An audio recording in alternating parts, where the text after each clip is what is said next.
Welcome to the Star Trek Picard Aftershow. Accept no invitations, and there are many, but don't accept them. I am Christian Bladt, as always, and as always, joined by Nikki Bailey. We'll be joined by some familiar faces as we go along, but for now, Nikki and I are the I don't know. I've got the con, and Nikki is my trusted number one. So, Nikki, thank you for being here. Hi, Captain. And popping in from the Delta Quadrant, the land of New York City, known as TomKellyShow.com, the one, the only Tom Kelly. Nikki and Tom, I know that the two of you have met before because when we did the season 3 premiere of Discovery, where we barely talked about Discovery for the first half hour, and then we the show ended, and then we did like an after show where we talked for another hour and a half. That was good times.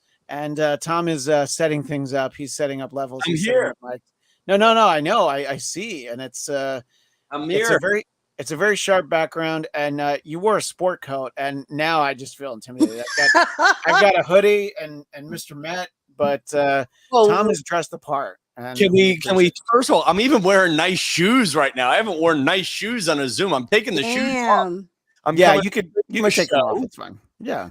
I know, Nikki, it's not even time to be a comedian yet out in LA, but for me, it's like the middle of the night for comedy. And it just figures once I booked the Blatt cast, I then got offered a show or to hang out between now and midnight. And I said, no, I want to complain about Picard to somebody. I don't care if this could be the first time I have sex in 2022. I made a commitment. What kind of show was it that what kind of shows do they book there? You know, listen, I'm still working 80% alone, not because of COVID, but because nobody wants to hire me. And so basically I had an offer. It was either, Tom, would you like to come out to a bar with a bunch of people who have different genders and different levels of sexual willingness? And I'm like, no, I will talk about Picard on the Blackcast. This sounds like somebody gave you a pamphlet for Nexium is really what I'm hearing here. And I'm a little concerned about who you're spending your time with these days. But Tom, I don't know that we ever talked to you about Picard. I think we only had that Discovery chat because Picard's been away for a while. So very quickly, take a moment, bring us up to speed. Your thoughts on season 1 of Picard, not the 2 episodes we've gotten thus far, and we'll mostly talk about episode 2 tonight, of course. But what were your overall thoughts? And then I'll let you know sort of what we as a collective panel felt about season 1 of Picard. So, by the way, just make sure, just wave at me when I start talking too much, because I feel like I tend to. See, that worked. I wanted to test it out. Okay. Nice. That was good. That was a dry run. No. I will let you know, but I can also mute you, so it's fine. You know. That helps too. So I am. I'm glad it exists and wish it was more. That's how I feel about all the Paramount Plus Star Trek properties. I think the Kurtzman universe, as I am calling it right now, suffers from the idea of some big shot at whatever we call Paramount, CBS. I know somebody in that universe said, hey, I got a bag of money. And the word Star Trek will make people pay for this thing. And here's actually Star Trek on Paramount Plus suffers from the same problem Paramount Plus and CBS All Access have. They don't even know what they want to name the service, and we're all trying to figure out what's on the shows. Yeah, I mean, that's fair. There you go. Valid point. I think what's happened right now is, and I've made the joke before, you know a show's going to be good when they have 20 executive producers. And the credit roll is it's 3 actors and 15 EPs. And season 1, so listen, my problem with Star Trek Discovery, and because this all interconnects, Star Trek Discovery, someone came up with 8 great characters, and somebody said, hey, we built 10 good sets that we can't just throw away. And Star Trek Discovery was, well, this is going to be a story about Spock's sister. No, now it's going to be a story about the mirror universe. No, now let's just do it in the future because we still have everybody on contract and we don't want to screw up the 23rd, 24th, or 25th centuries. That's really what it was. Star Trek Picard was Patrick Stewart wanted one more check while he could still walk around. And and Star Trek Picard suffers from the same problems that befuddled Star Trek's 9 and 10. Somebody started giving the actors executive producing credits and creative control. At some point, Patrick Stewart said, I'm tired of wearing a Starfleet uniform. And wackiness ensues. And it's all over the place. And my problem with Star Trek Picard was it starts off great. And we did talk about this on one of your projects because I really like the idea of Laris, Picard on the Vineyard. I would love to see a weekly show with Picard where each episode he solves a murder. You know, so do you want him? Let me just put this in a context that might work. So Jean-Luc Picard maybe becomes a really famous mystery writer, and he travels from town to town on a book tour, visiting his various nieces and nephews. Yes. And every week someone else is murdered and he has to solve them. So you basically want Star Trek Murder, She Wrote, correct? I want Star Trek Murder, She Wrote. Already, Picard's writing. He wrote Murder Picard wrote. I like it. I would watch that. I would, yeah. And it's certainly better than a lot of what's out there on streaming services. And I think the thing, no TV show, not everything has to be a 12 episode arc, America. And whoever's writing these Star Trek 12 episode arcs, the story is not enough. It starts with, he's in a vineyard. We're going to find Data's daughter. We're going to kill Data's daughter. Oh, wait, good luck. She has a twin sister with the same actress. And at some point, this is coming. Patrick Stewart likes hanging out with Brent Spiner. We got to write in another version of Data who is, or assumed character, because Brent Spiner doesn't want to wear his Data makeup. So basically, and listen, my other problem with Picard was I say this as a horny teenager or 20-year-old who loved Jerry Ryan in the silver catsuit. I was not craving 7 of 9 meets Texas Ranger, Walker, Texas Ranger. I think that's where you and I differ, because that's the most interested I've ever been in her. I love the idea of I guess you're right. 7 of 9 Texas Ranger. 7 of 9 Texas Ranger is, and listen, I like it. She's a decent. But I hope someone's taking a note. We've now had 2 great series ideas. Murder Picard wrote. Let's go ahead and write that down. And I do think. Also, 7 of 9 Texas Ranger. When Frank pops in, he's going to really have a lot to catch up on. Well, and along the lines of and this is where Star Trek is befuddled if we're doing anything in the quote unquote prime timeline is what CBS doesn't own, or Paramount Plus may not own the rights to the Enterprise E, because technically that's a Star Trek movie property. That's why you don't see. I mean, it would be Paramount, but I know what you're saying. There is probably something that they haven't shown the Enterprise E in these things. And I believe that is in part because the special effects, the Enterprise E, NCC 1701E, never appeared on any of the TV shows. Right. Yeah. And I think that there's probably plans for it, or have been plans for it. I think you're right. Well, I think in a very convoluted way, and I think one of your friends explained this to me before, was when Paramount broke up, CBS took the TV rights, and Paramount, the movie company, took the TV show right, or one took the TV rights, one took the movie rights. And I think now that they've remerged together and one bought the other out, the rights may be reunited, and it feels so good. I don't know. But anyway, it suffers from all this stuff. And even now, bringing us to Star Trek Picard, the end of this, it was just bad writing. Like, they did a good job with making him old and senile. And then, you know what? We're going to magically throw him in an android body with no android superpowers. And also, let's throw him in an android body that is just as old and feeble as his actual body, right? And not and not put him in, and look, you want to talk about an opportunity to save a lot of money and cast a different actor. Let's put him in a 20-year-old Picard body. Look, as Picard season 1 went along, I was less and less happy with everything that was happening. It's a lot of it's so exciting to see it. And I don't know, Nikki, I mean, I think that was the gist of, the show that we did. We'd have Flobo, sometimes we'd have Frank, and, whoever could join us. But I think that the consistently, that was really how we felt about Picard. It was like, I don't know, Tom, I think you nailed it. Really. You said that it was glad it existed, but but Nikki, you would say we just wanted so much more out of it than what we actually got. Right? We wanted more. It was really great for nostalgic sake, for the first episode or two, and then we wanted more, and it never delivered.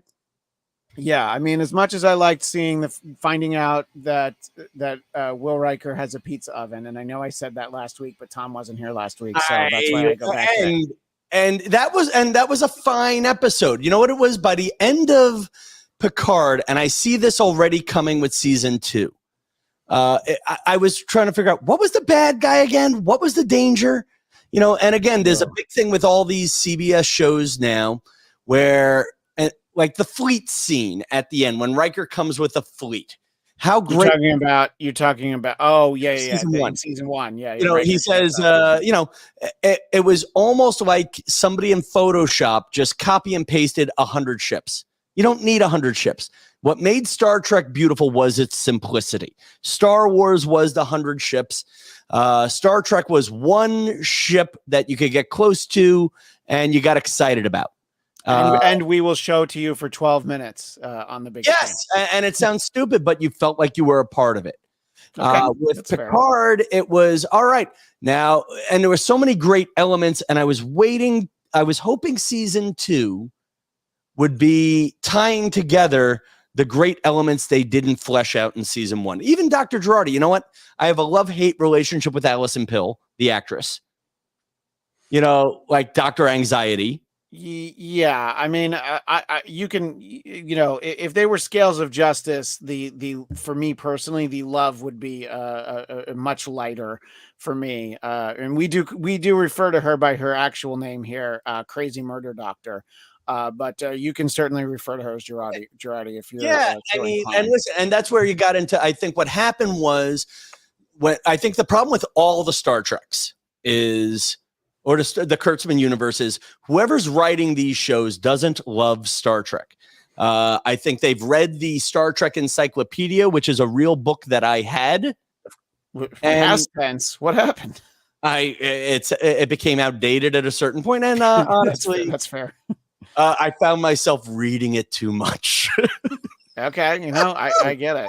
Let's just say hi real quick, because on a past episode with us, Jason Blair is actually not caught up yet, but he hopes to be able to join us in the future. We would love to have him. Jason, they kill Spot the cat. Oh, poor Spot. But Spot would have passed on naturally some time ago, unless they put Spot into an android body as well, which I'm waiting for that storyline. Which actually seems like it happened in episode 2. So we're getting into that. Yeah, so we'll get into episode 2 in a moment. But Nikki, let's just sort of talk about where we left things at the end of episode 1, setting us up for episode 2. We see that Q shows up at the end of episode 1. And he is reunited with Jean-Luc. So how do you feel because really the reunion took place at the beginning of this episode. They basically just kind of nodded and said hi at the beginning or at the end of last week. Where does this rank on the scale of Trek unions? Is this better than Picard and Kirk making breakfast? Or so you let me know, Nikki, what you thought of getting to see Jean-Luc and his friend, air quotes, Q. Yeah, I was excited to see Q. I love Q. I love the actor who plays Q. John Delancey. And I will tell you what, I was two things for me stood out. One, that Patrick Stewart looked much older in this episode than I had thought he looked previously.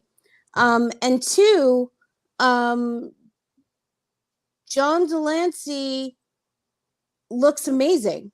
Yeah. And yeah, it was weird because Picard says that he looks like he's not well, and I'm like, are you looking in the mirror? Looked well, right? Picard looked unwell to me. Well, look, Q. So let me just interject real quick. The seeing him this season more so than last year, you understood the thinking of why they basically did seasons 2 and 3 back to back, and they've already told us season 3 is it for Jean-Luc Picard. Now, what were you going to say, Tom? Well, even that it bothers me that it's already been done because there's going to be no chance to course correct after they watch our podcast together.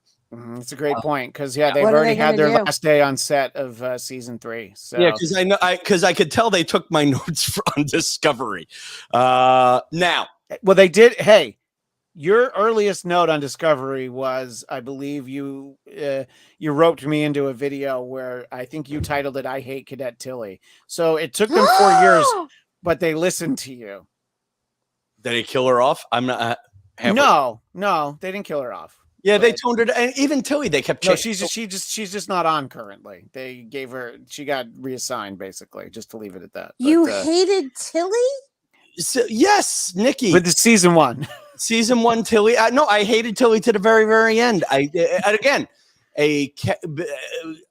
it's a problem with all these characters, and they've got a little bit better with this in Picard, but Tilly was the character that could have been brilliant, and they didn't do enough with. She wasn't the skinniest person in Starfleet. Fine. I like that. They made her a cadet. Fine. You're learning to do things. Fine. I accept that.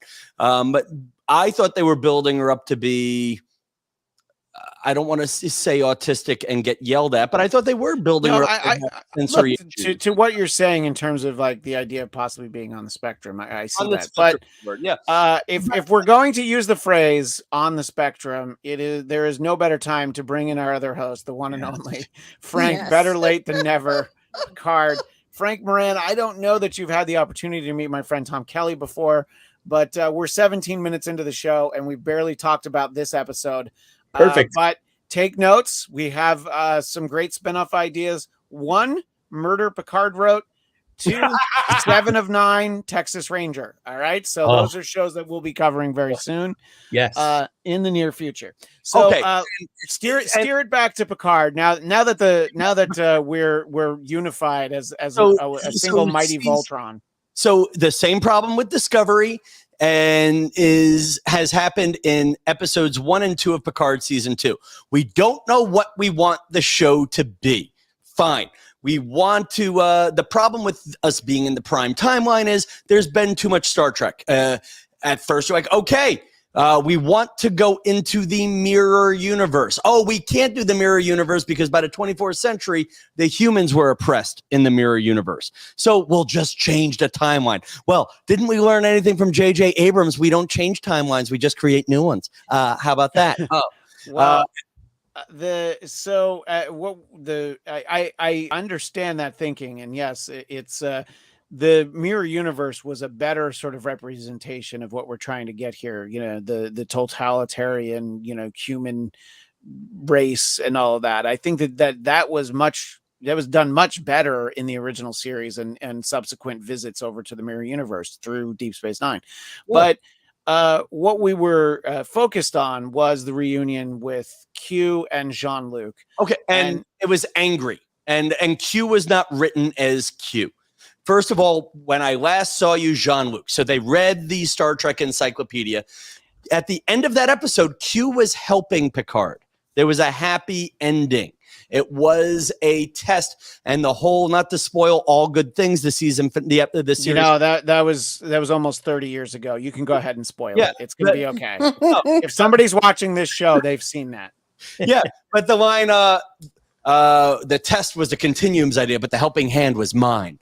There was a friendship, and then you have Q slapping Picard. Well, that was what I wanted to get to with Nikki, because Entity abuse. I have long been, someone who just the concept of, I think John Delancey's great, but the concept of Q in Star Trek never sat well with me. But season 1 of Picard was such that I welcome him with open arms for season 2, because I just want better than what I got last year. But Nikki, when he had the audacity to slap Jean-Luc, and I think that was a real bloody nose. I don't think that was stage blood. I think even a stage slap actually, really creates a poor Sir Pat Stu can't take that kind of violence.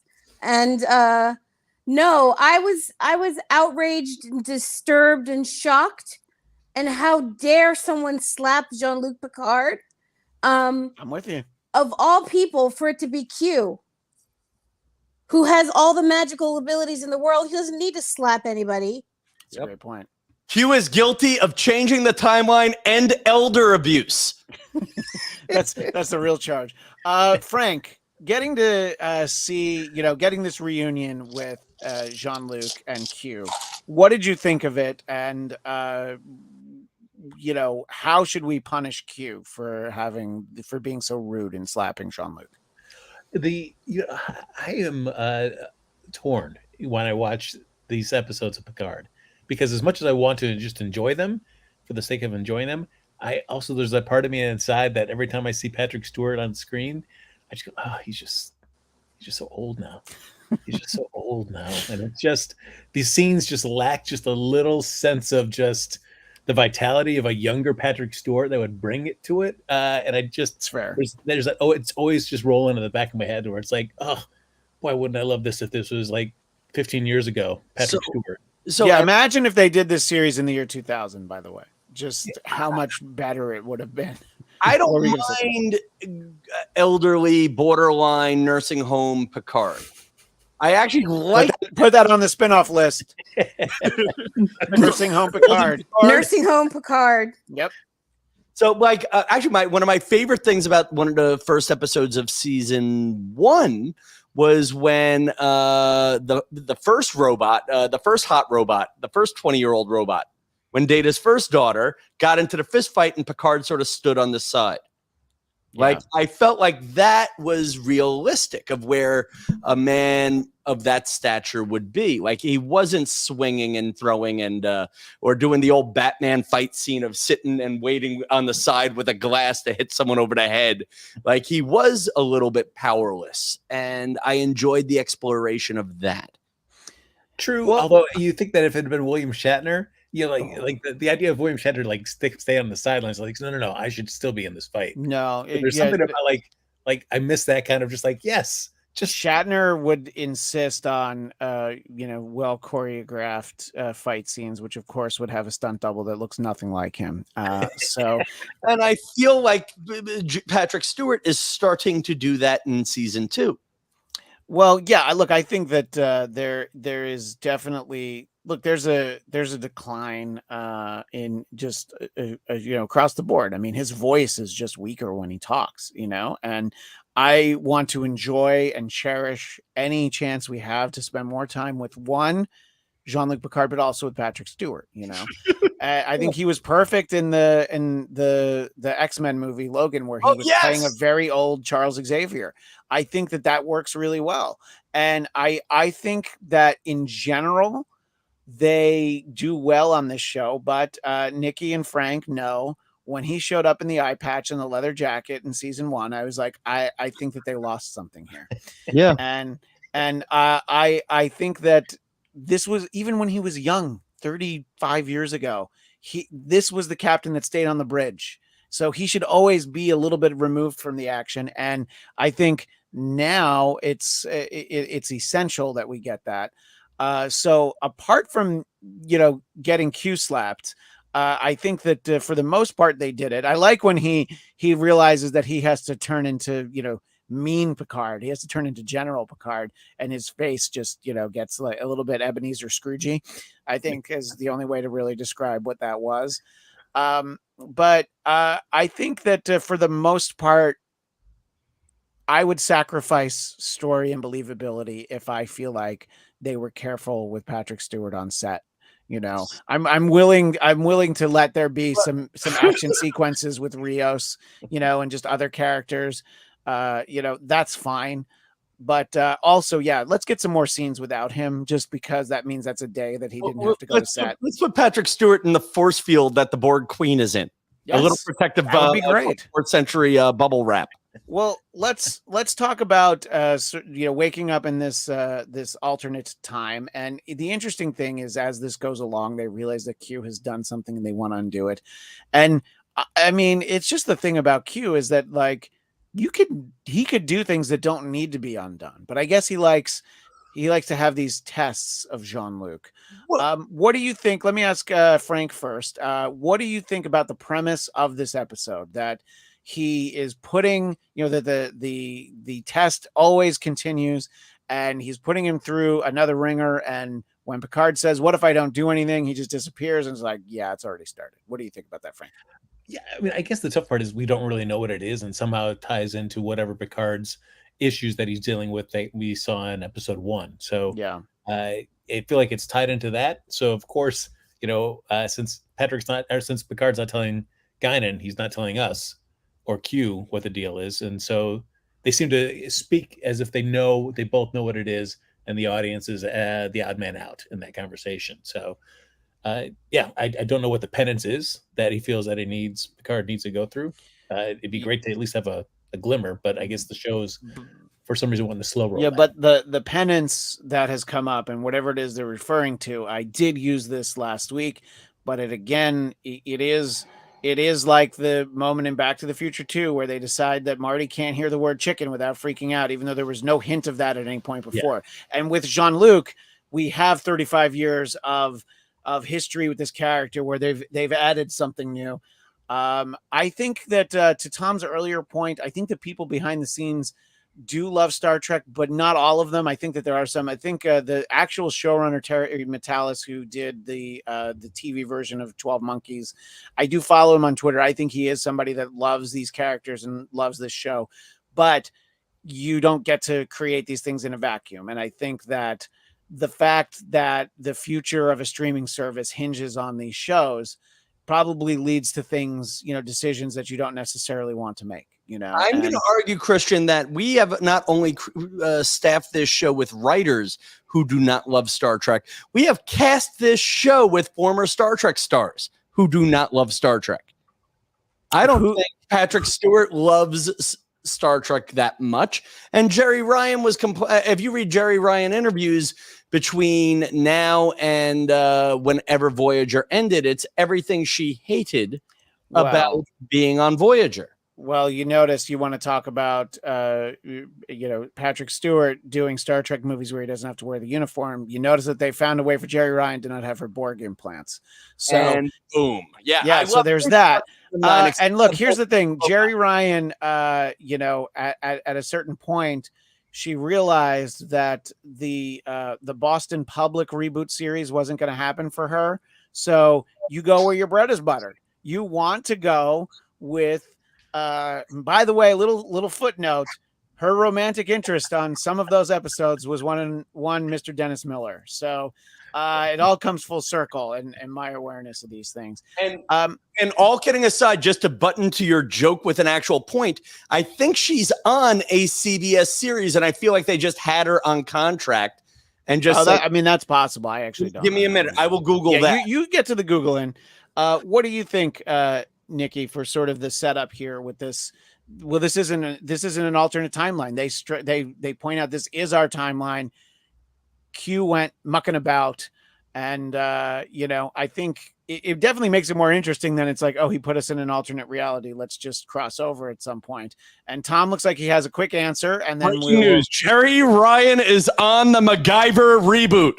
All of our Murder, She Wrote jokes are suddenly slightly validated. MacGyver, yeah, he's on the reboot. So yeah, MacGyver. Yeah, well, that says it all, doesn't it? Yeah, look, she was on the lot basically. So it's like, just go on over to this stage for a little bit. What do you think about this as a premise, Nikki? You know, I mean, it does feel a little familiar. I mean, they even reference Star Trek 4 in this episode. Yeah, it feels familiar, and it feels like I'm a little afraid of it. Like I don't really want to see us go back to the 24th century. We don't even know what that's going to. I feel like it's a mistake. I don't know why yet. I just feel like it's a mistake. And by the way, comment in the chat from Jason Blair. If it's a new test, this episode should have been called Encounter at Near Point. And I know Jason well enough to know he's very proud of that. And I wanted to make sure that I brought the comment. I will say the one thing that is nice is that they at least play into the fact that we and the characters themselves have experienced wide variety of multiple timelines, time travel, things like that. So it doesn't take them long to pick up on the uptake. That's like, okay, we're in an alternate time, or time has been changed. So let's, figure out what we can do. It's not a lot of like, well, what's happening? What are we going on? So I appreciated the pace at which we moved past that, and we can just get to whatever's next. I do agree with that, Frank, because if your conceit is that they're going to do something that's similar before, let's just address it and then move past it. The example I use all the time is whichever Star Trek movie that was, I think it was Nemesis, and Picard runs into Worf. Is Mr. Worf, what are you doing here? Oh, it's actually really interesting. And then the conversation happens off camera because who cares? Like, he's just there. He's there because Michael Dorn's contract was, I'll go on DS9, but you have to put me in every Star Trek movie henceforth. Was that in the contract? Yeah, that was the only he would not have done Deep Space Nine if it meant that he wasn't going to be. So they always figured out a way to put him in there.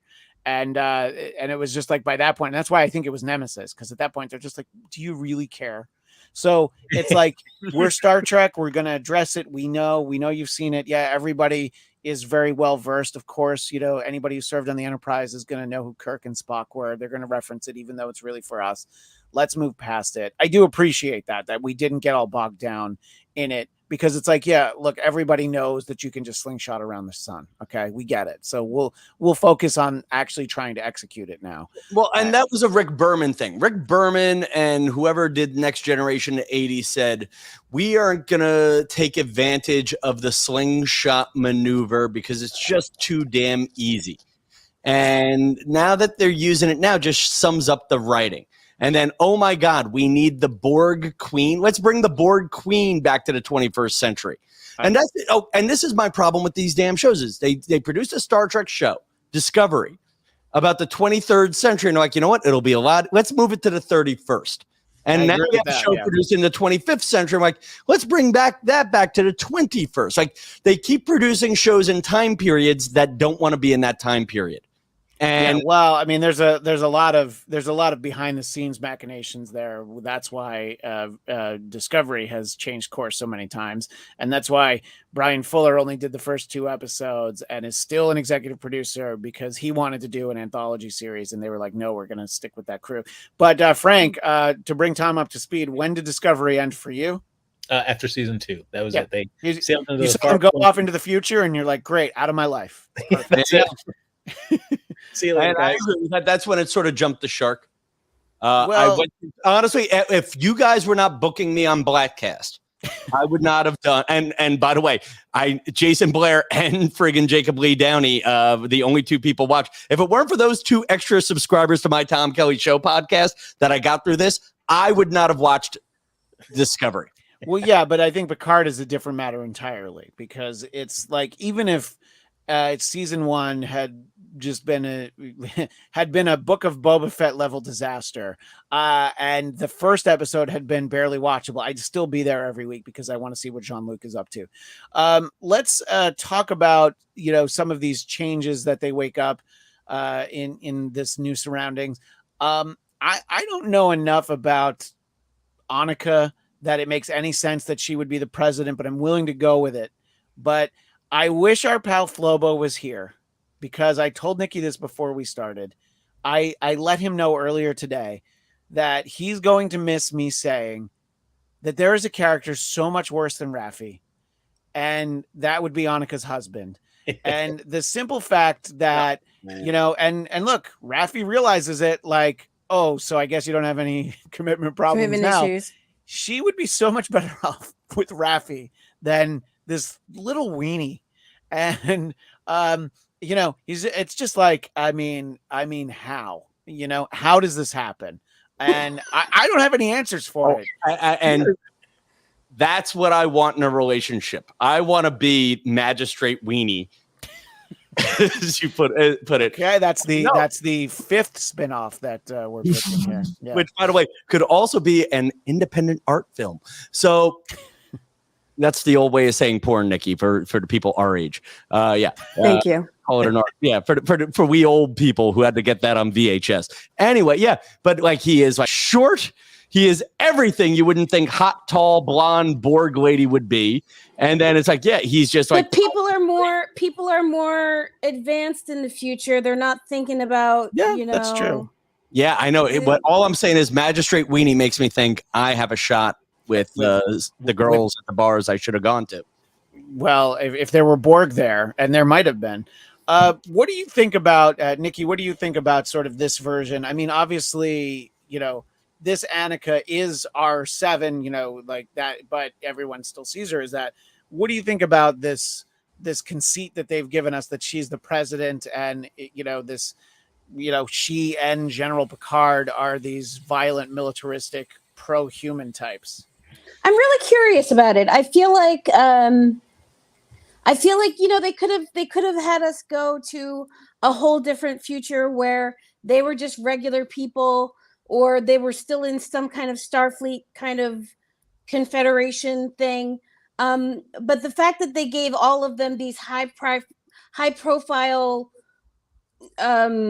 lives, I think is really interesting. And I mean, if you're going to make me have to go back in time with these characters, then at least make them characters that have some impact. So I don't know that I was like, I don't know why I'm supposed to care that Annika is supposed to be president. Like, what was her life like before? Is this supposed to be? I actually have a question.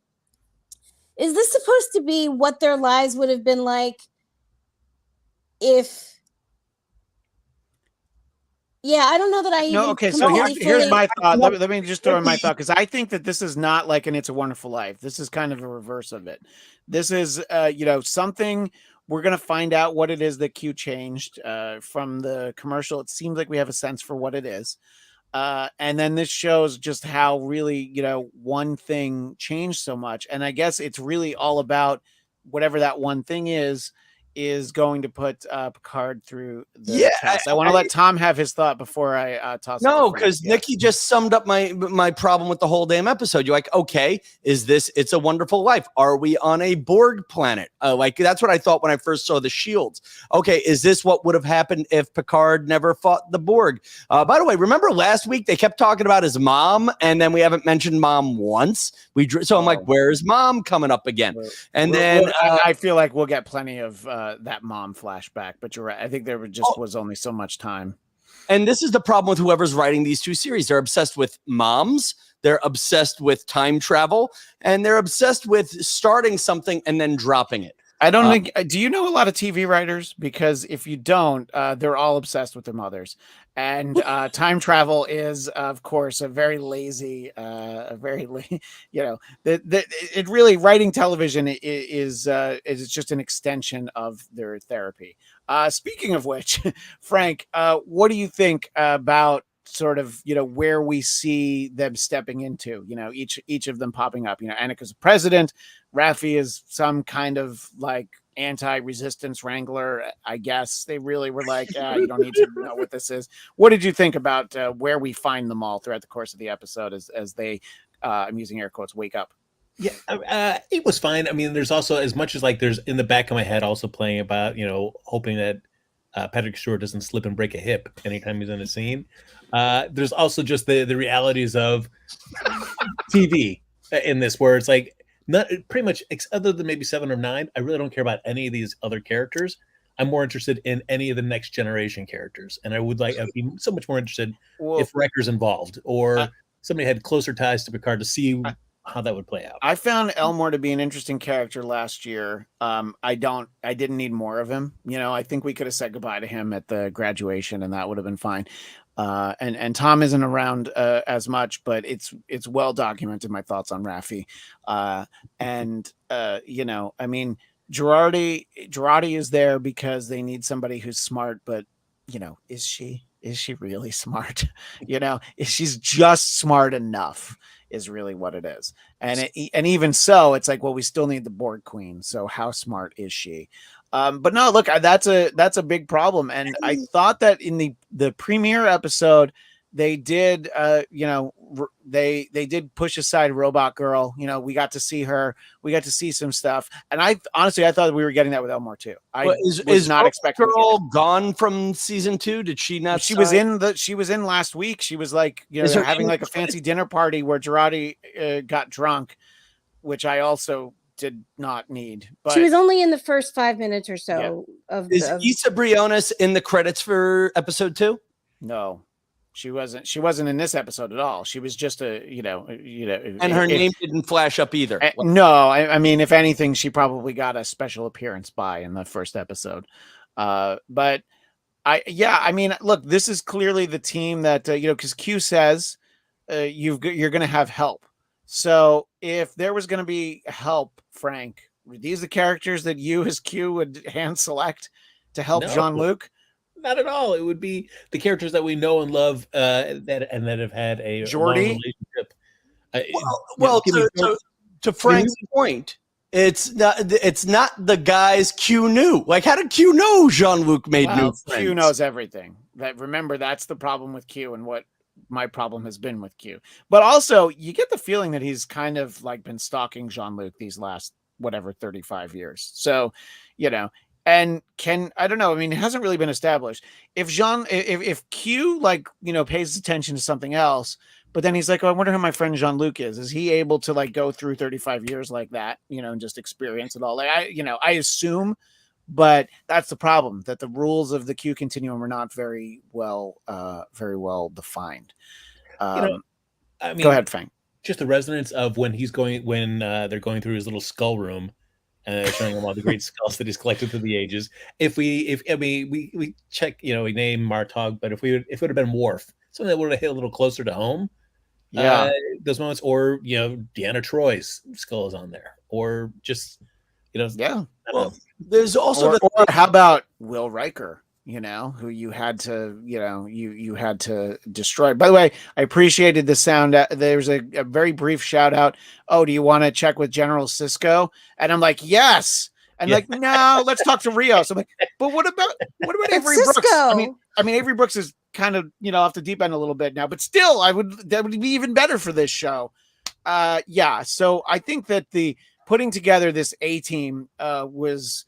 I don't know. Q, you're going to have some explaining to do, because why did you bring back all these characters that I didn't need? Listen, there's something to be said, Christian, about maybe this is just a TV show. And I'll give in. I'm willing to give in to, okay, he books Picard's new friends. I would rather see a show to Frank's point, and the point I was making before, of exploring the century that they set up.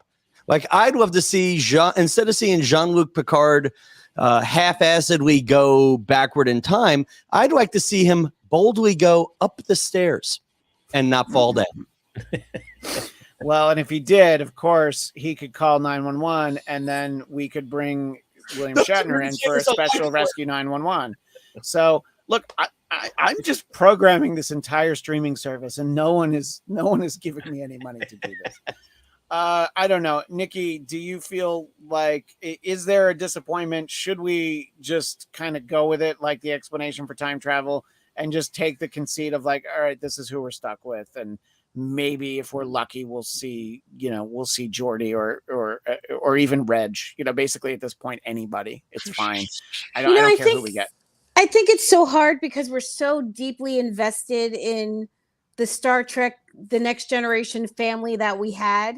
Yeah. That it's really difficult now to see him with these new people and to care about these new people. Like, even though we got to meet them all last season, you're right.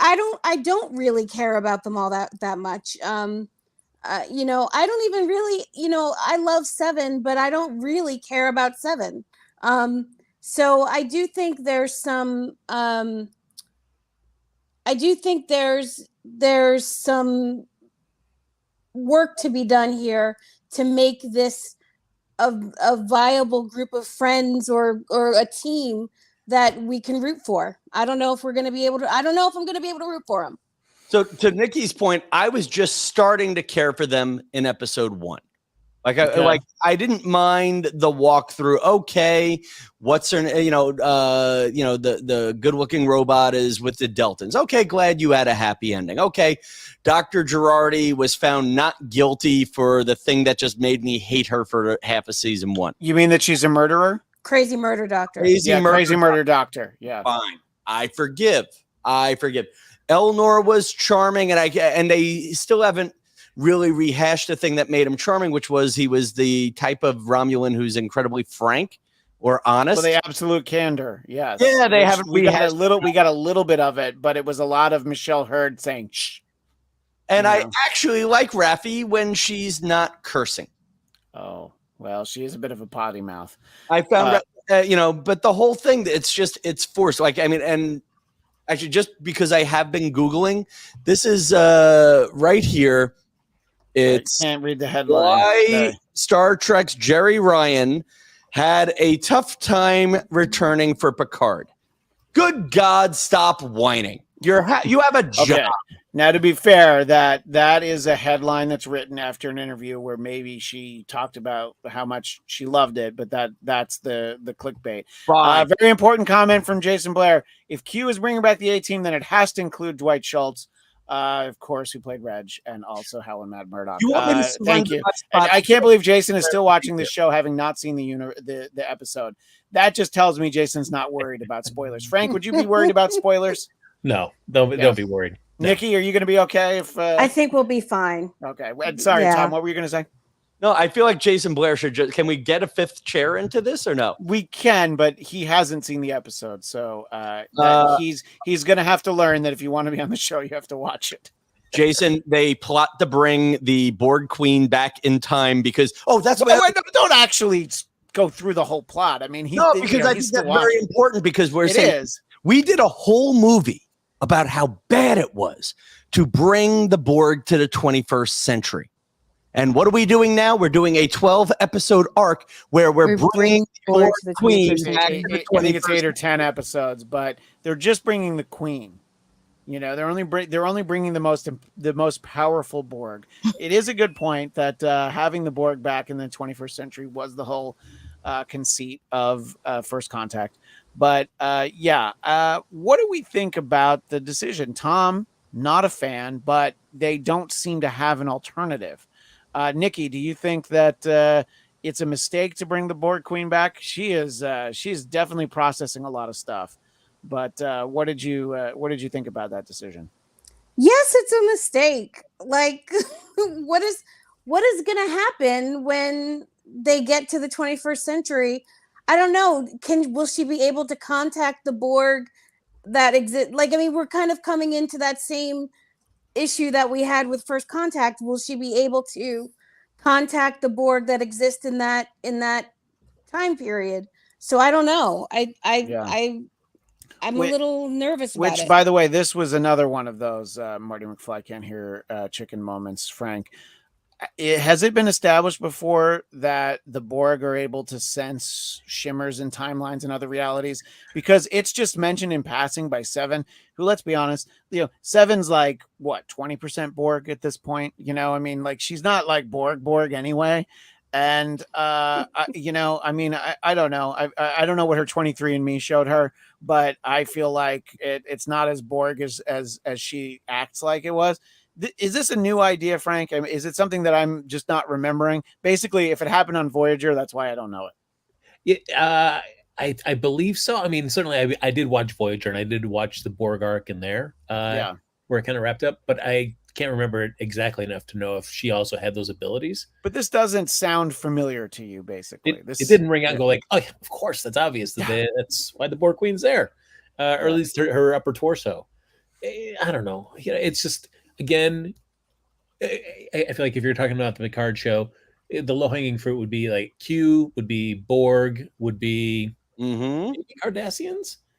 If you wanted to touch on that. I did like seeing Gul Dukat's skull, by the way. I thought that was a nice touch. Could we please show Jason Blair's last comment? Let's see this one. I want to see the Borg Queen get ticketed for refusing to mask up in Los Angeles. We don't have to do that anymore. You got to get with the times, Jason. We get to choose if we want to, and I'm sure that the Borg Queen is vaxxed, so she does not have to wear a mask anywhere. I think she has every vaccine that will be developed in the next 800 years. But I do appreciate it. Yeah, so I don't know if she was at 10 forward, the pop up that none of us were able to get into. And I'm sorry, Frank, what were you going to do? I'm not bitter at all. Oh, sure. So for me, I mean, I'm going to have to wait and see how the season plays out, and because it could be maybe the writers are going to surprise me and they have a really great Borg story in their back pocket, or a really great story. Nikki, do you think the writers have a really great Borg story in their back pocket? Sad to say, I do not. I mean, look, I'm going to watch anyway, and I'm going to get from it whatever I can, and I'm going to enjoy all the juicy Jean-Luc-ness of Picard, but I don't have high hopes for a really great storyline of them in the 21st century with the Borg Queen. Well, we've established, Tom, that something that will likely be found back in the 21st century is someone that we saw in episode 1, a former coworker of yours. Yes, Tom used to 10 bar at 10 forward. He used to work with Guinan. Yeah. I think maybe that was a waste of Guinan and Whoopi Goldberg. We did talk about that last week. Yeah, that definitely felt like a waste. You're telling me that she's just bartending in Los Angeles? Like someone had a great line about Boba Fett, that they wanted to see the Boba Fett series they wanted to see young Boba, not old Boba. I would have liked to have seen more of the mystery of Guinan's relationship with Picard, not that she might have been bartending in LA all this time. It just seems like a waste of the character. A woman who was on the Enterprise B when Kirk was killed is now bartending somewhere in LA. By the way, is that really what we've missed in Star Trek for 50 years? Is a reference to Los Angeles is still standing? Yeah, well, I mean, they spent a lot of time in San Francisco. We haven't seen Los Angeles in quite some time, actually. I mean, listen, when you talk, I think I want to build on something Nikki just said, which is what I do like about the Kurtzman universe is they got the sizzle. They're bad at delivering us the steak. Like in Discovery, when they went back and forth to the mirror universe, that was great. The Lorca plot twist was great. I enjoyed the idea of scientists studying a dead Borg cube in Picard. Sizzle. The sizzle is great. The problem is when it gets to the meat and the why, they disappoint every time. My prediction on a couple of things on Picard this season. One, yes, obviously Whoopi Goldberg will somewhere be bartending in Los Angeles. Two, just going back to the Jason Blair mask comment of we're going to see Picard's mother behind that mask.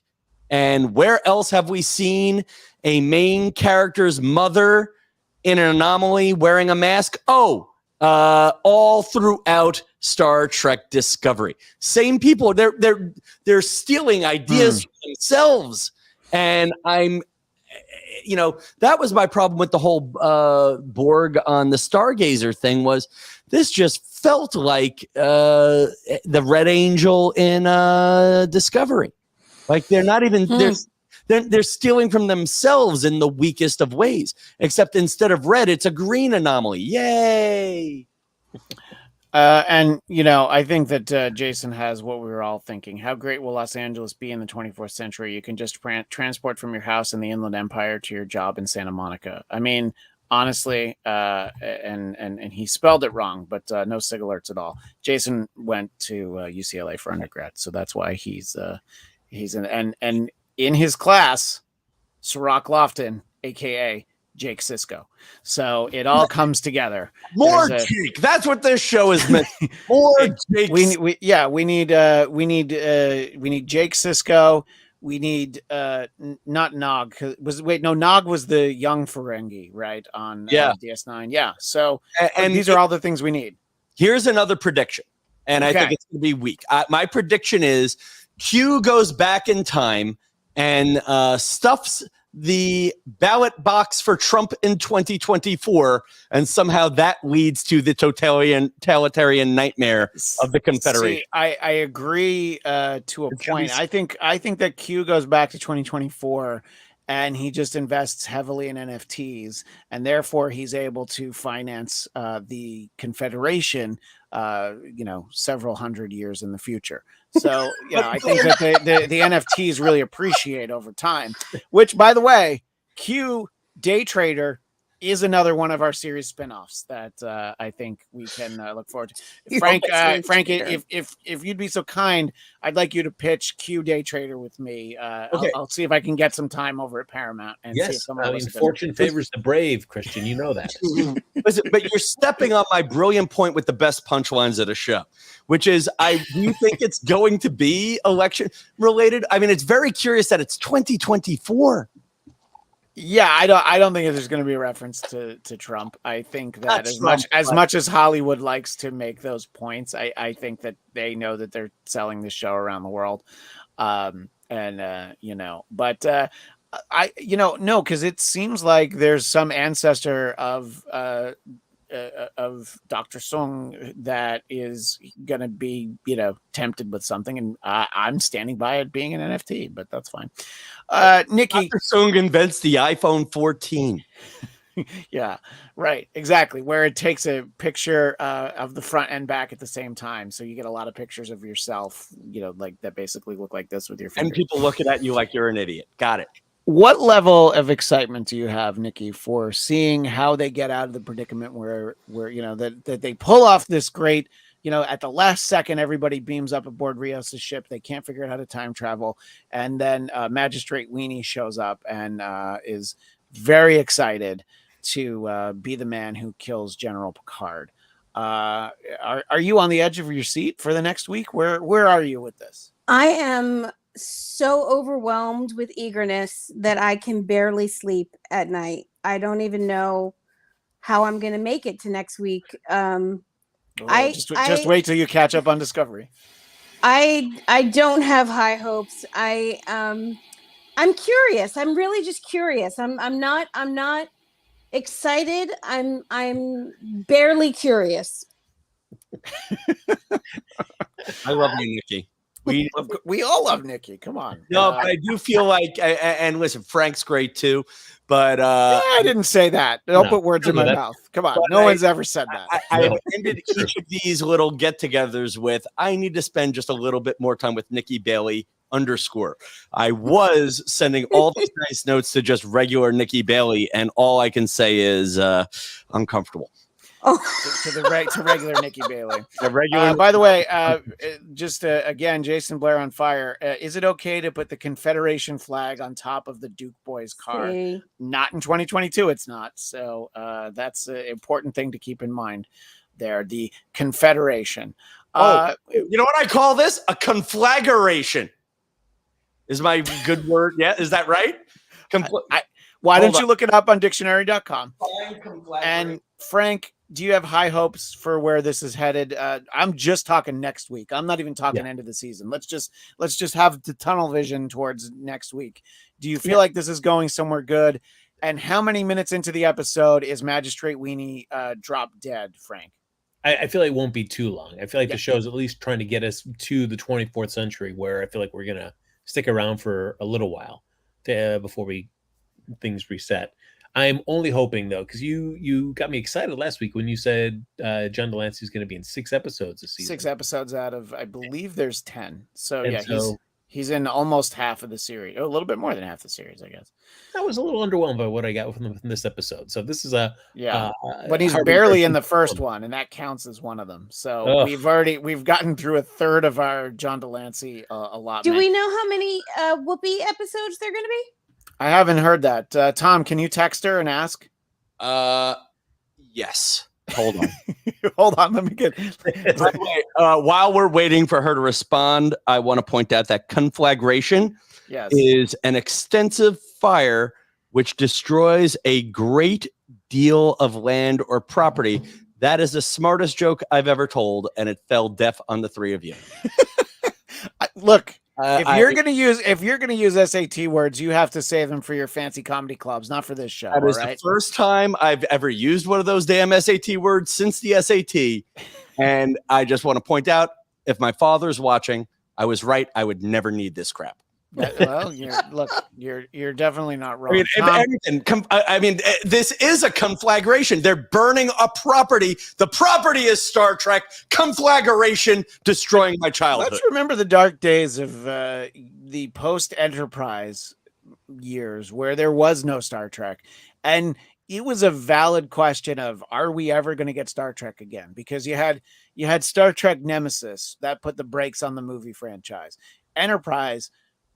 I mean, just, and let's not even talk about the series finale that I still can't convince Nikki to watch in a hate watch kind of way, because, you're doing it for your own mental health. But boy, once you ever watch it, you'll see what I'm talking about. What the season finale of Enterprise? The series finale of Enterprise. Yeah. Yes. I'm going to argue that the series finale of Enterprise is better than many episodes of Picard and many episodes of Discovery. Discuss. I mean, well, Nikki hasn't seen it, but I haven't seen it. I'll have to look. There's no episode of Enterprise that I feel like is better than what I've gotten from Paramount Plus and HBO, or what is it called now? Paramount Plus. It used to be CBS All Access. Incorrect. Yeah. There are 5 episodes of Enterprise worth watching. 5? Okay, yeah. And look, there's one where they like in the premiere of that series, they had a really steamy shower scene with Jolene Blaylock is the actress's name. So I guess that there was some redeeming quality. But Frank, do you want to help me reboot Enterprise? Is that what we should be trying to do? Is that another one of our spinoffs? I mean, there are things within that concept to salvage. Certainly not the series finale for that. That was definitely not the theme song. No, we've got faith of the heart. Wait, here's another one. If I could just throw this out, is they threw out, like they did this with the JJ movies. They kept throwing out the word Archer to say, "Hey, fans, we paid attention. Archer." Admiral Archer's dog. And then, holy crap, I was going to throw my shoe through the TV set if I heard the word Excelsior or Sulu one more time. You knew they just threw that in, and there was one little ship that looked like the Excelsior. But they know us. They know how much we like that stuff. How excited did I tell you I was to hear Benjamin Sisko's name? And there was never even a chance we were going to see him. So that's why they do it. We'll go round as we wind things down here. Tom, if it's not going to be a week where we're looking to have you join us to talk about this, are you going to keep up on Picard, or is it going to turn into one of those things where you're like, I need enough time to watch the last 4 so that I can join you? That's specifically for you. So, unlike with Discovery and my Marvel shows and my roommate is a murderer, worst roommate ever show on Netflix, I'm not afraid. With Picard, I'm afraid of somebody spoiling it for me, so I will watch in real time when available. That's fair. My expectations are low, and I came into episode 1 with pretty low expectations, and after episode 2, I have come through it with the wisdom of I need to lower those expectations even further. Nikki, do we have too high expectations for because Jean-Luc is a part of this? If this were just a different start, if you take that character out and it's the Raffi show, yikes. Would our expectations be so low that we couldn't be let down? Is it because we have such high standards for Jean-Luc? It's because we love Jean-Luc so much, and we want so much more for him.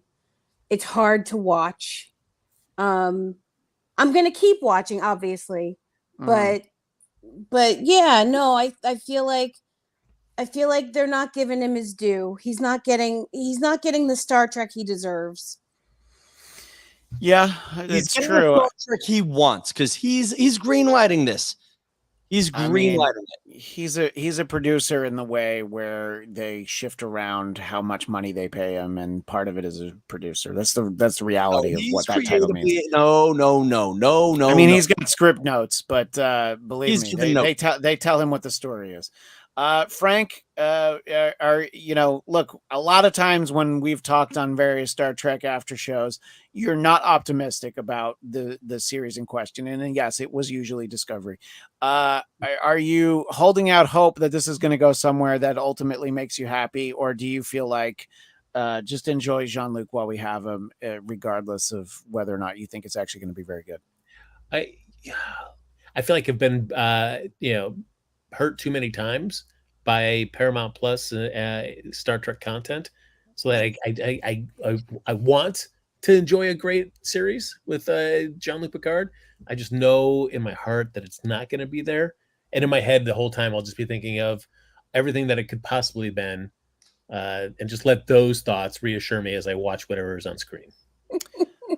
Well, Nikki, has these first 2 episodes of Picard been such a disappointment that you're not going to be able to enjoy your weekend at Disneyland, or are you going to be able to put it out of your mind? No, I'm going to enjoy the damn weekend at Disneyland. I'm going to enjoy the hell out of my Disneyland vacation. You're not going to be sitting on a bench and just thinking like, but why do they have to? Why? Yeah. But what about Raffi's son? We didn't find out about Raffi's son. We need more. Sorry, now she has Elmore. Elmore says, and that's going to start a whole series of movies. By the way, Elmer goes to camp. Elmer saves Christmas. Elmore. Yeah. Anyway, there is so much more that we can talk about, and we will have to save it for next week. Can I say one thing to Nikki? As I wish her well at Disneyland, you enjoy being in a theme park owned by a studio that respects its own intellectual property. Did you watch Boba Fett? It was better than Picard. Wow. See, that's because you're reading in the chat. The Mandalorian episode. I didn't see that. I did not see that. I did not see that. Yeah, we can do a whole show on that. And Disney is, look, if Paramount had a theme park, I think that these Star Trek shows would probably be better. Let's be honest. But I'm glad you're going to have fun. Are you going to both, Nikki, Disneyland and California Adventure? Or? We're doing both. We're doing California Adventure tomorrow, Disneyland on Sunday. Beautiful. I'm very excited. I'll be there in a couple weeks myself. And Frank, you'll just be in that room. That's right. Just watching the clock, right? Just waiting for Thursday to come along so I can watch the exciting new episode of Picard. Yeah. Well, and the way that you hear us talk in passing about Discovery, you just feel so much more set that you made the right choice. Let's let everybody know where everyone can be found. Tom Kelly, you seem like you have a final thought, Jerry Springer style, and then let people know where they can find you. By the way, I do want to point out I have not been cohesive the whole time. But one, you can find me and my self-help comedy podcast where I will not be talking about Picard at all because it's what drove me into therapy. But that's all at TomKellyShow.com, the Tom Kelly Show podcast. We're on YouTube. We're on Instagram. We're even on Venmo as Tom Kelly Show. And I end on one completely disparate thought about this conflagration of a confederation, which is I also like the Star Trek Picard season 1 theme song better than season 2. And I gotta go. Yeah, I mean the opening sequence is not great this year, but awful. There hasn't been a great Star Trek opening sequence in the 21st century, and it's been a while. Let's put it that way. I enjoyed the Star Trek Picard season 1. I'll have to rewatch it. I don't remember liking it, and I feel like that's an accurate recollection. Nikki Bailey, other than wandering around Disney, where can people find you virtually, not at Disney? You can find me at NikkiBaileyComedy.com or at NikkiBailey_ on all the social medias. Yeah, and don't go straight to Nikki Bailey, no underscore. Again, awkward. I want to know who that is. I'm going to look that up.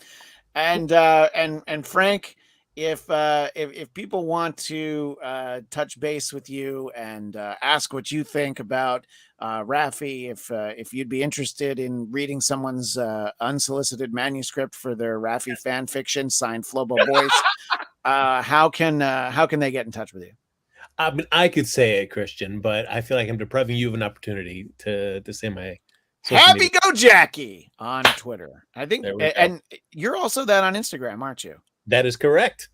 Yeah. Oh, so that's the other Nikki Bailey. That's the other Nikki Bailey. Oh, it's a picture of a dog. Okay, I'm all right with that. That's fine. I don't know. I don't know. I don't want to read what Tom wrote to the real Nikki Bailey.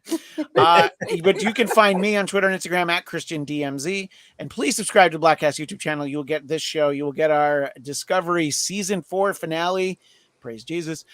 You will get the Blackcast. We did 2 episodes this week about the Batman and plenty of other good stuff. We have Marvel Movie Talk, these shows, and more. But that is all the time we have for this week, and a little extra because we went over. But until next time, live long and prosper.